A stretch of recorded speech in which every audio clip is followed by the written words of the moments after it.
Uma outra notícia: aliados de Donald Trump acusam o governo de Joe Biden de intimidar Israel a aceitar o acordo de cessar-fogo com o Hezbollah no Líbano.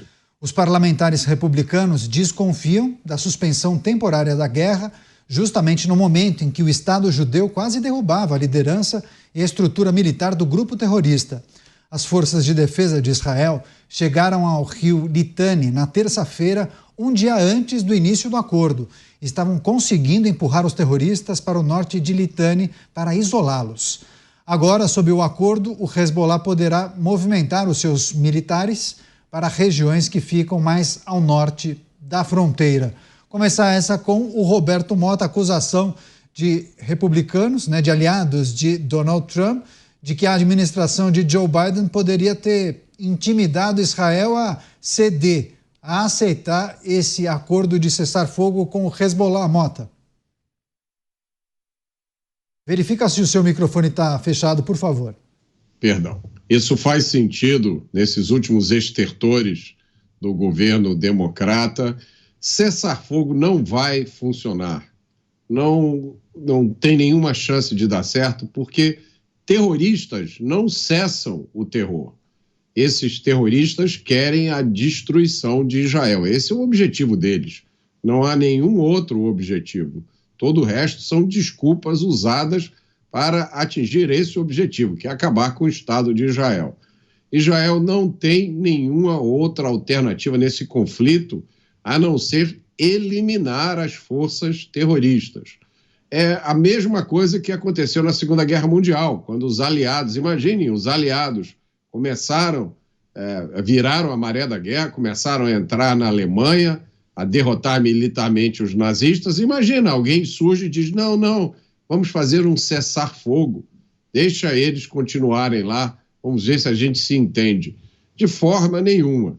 Eu acho que essa é a melhor esperança que a gente tem para aquela região, agora com Donald Trump voltando ao governo dos Estados Unidos.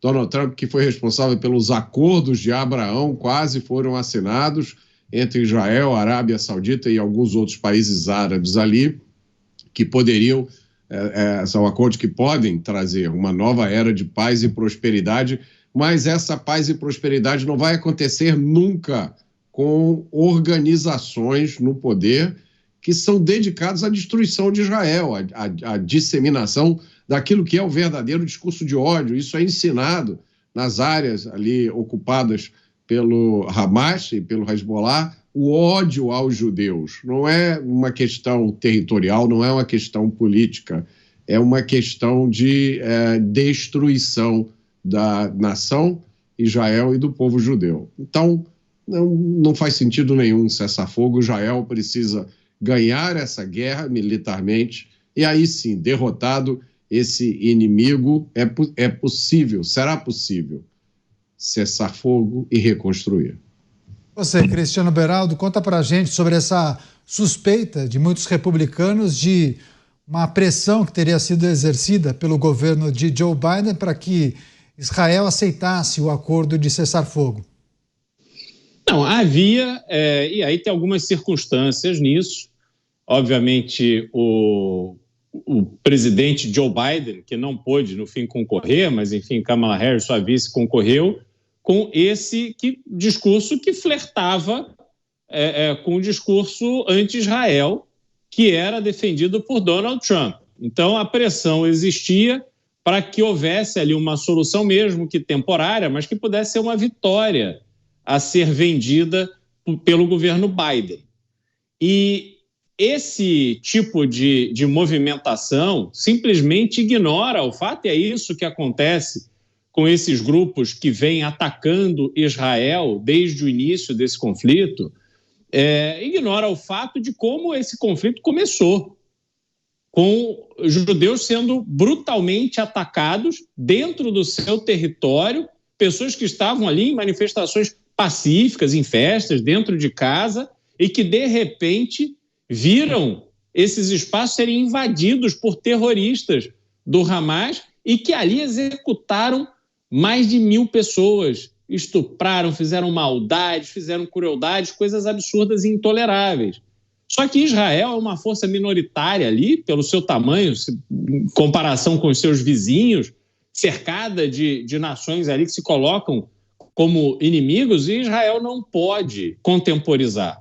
Israel tem que consolidar uma posição militar superior na região para que seja respeitado e para que os outros países que têm grupos terroristas dominando esses países, para que eles entendam que o buraco Israel é mais embaixo, que à medida que eles avançam nas suas tecnologias de terrorismo, Israel também avança na sua defesa e, se for incitada, Israel atua e atua de forma muito firme, como tem feito, eliminando uma série de figuras centrais desses grupos terroristas. Então, me parece que agora, Caniato, a coisa se encaminhará para uma solução que seja uma solução a favor de Israel e desta afirmação de superioridade militar na região. Você, Dávila, sua avaliação sobre o cessar-fogo teria sido decorrente de uma pressão da administração de Joe Biden? E o cessar-fogo, quais são as consequências? Hezbollah se reorganiza durante esse período?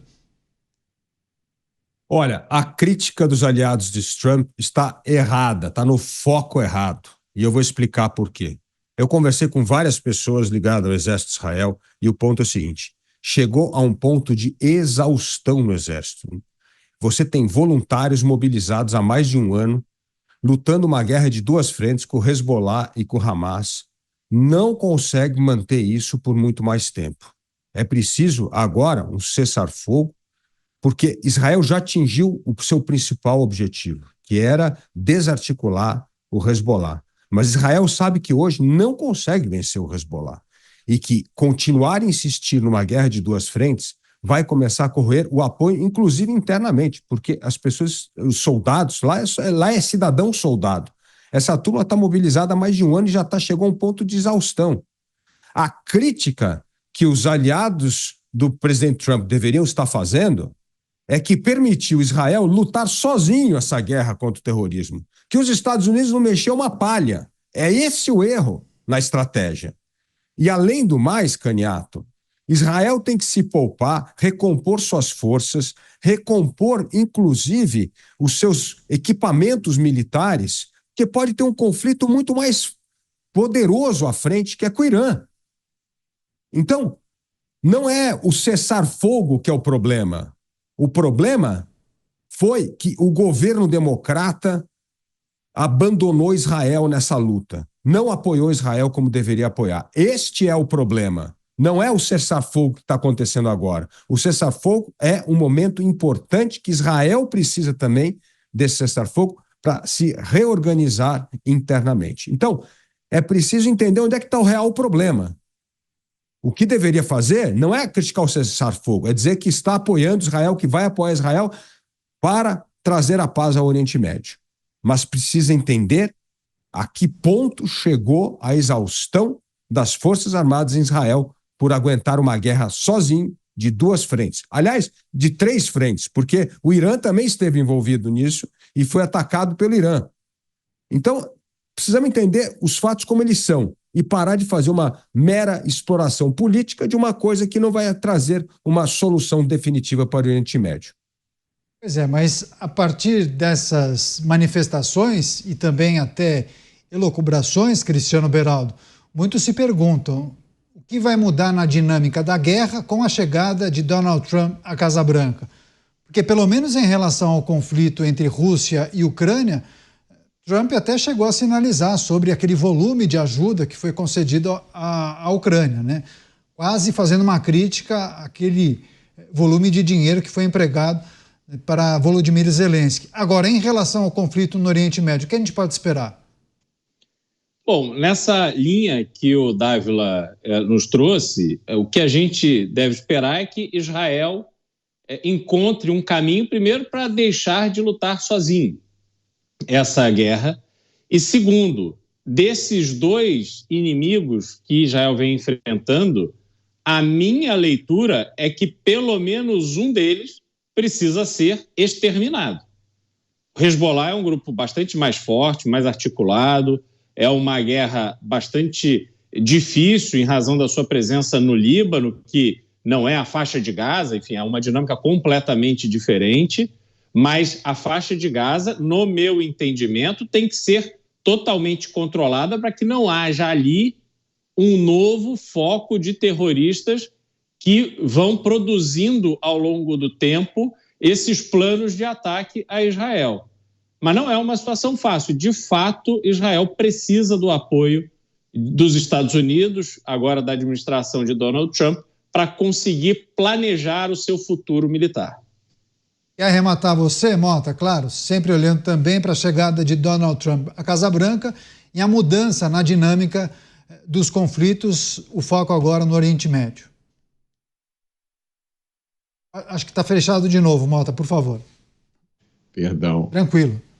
Para mim não há nenhuma dúvida moral nem geopolítica sobre essa questão. Israel não tem o direito de tratar os seus inimigos como nada menos do que inimigos que querem a sua destruição total. Basta a gente lembrar o que aconteceu no 7 de outubro.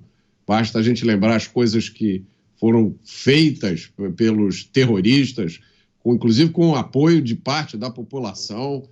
A gente viu cenas sendo transmitidas online pelas redes sociais. A gente viu pessoas aplaudindo isso que aconteceu no mundo inteiro. Israel, infelizmente, está nessa luta sozinho. Israel não pode contar com a boa vontade de ninguém. Israel está fazendo um grande serviço à humanidade, porque está contendo não só esses grupos terroristas, mas essa ditadura teocrática do Irã. Mas Israel está, acima de tudo, lutando para preservar a sua própria existência e a existência do povo judeu.